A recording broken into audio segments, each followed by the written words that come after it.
சாலையில் ஓடும் மஞ்சள் நிற வால்ஸ்வேகன் பேய் காரின் கதையை பத்தி பார்க்க போறோம். காராக் ஹைவே என்ற நெடுஞ்சாலை மலேசியாவில் அமைந்துள்ள ஒரு அமானுஷ்யமான இடமாகும்.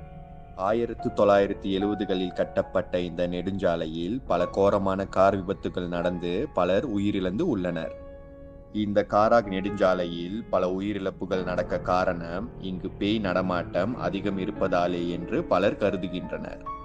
மெதுவாக வாகனத்தை ஓட்டி சென்றால் கூட இந்த காராக் நெடுஞ்சாலையில் விபத்துகள் ஏற்பட்டு விடும் என கூறப்படுகிறது.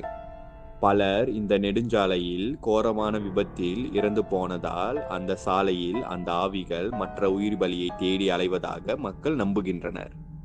காராக் ஹைவே நெடுஞ்சாலையை சுற்றி பல அமானுஷ்ய சம்பவங்கள் மற்றும் கதைகள் கூறப்படுகின்றன.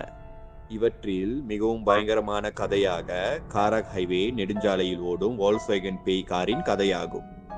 இரவு நேரத்தில்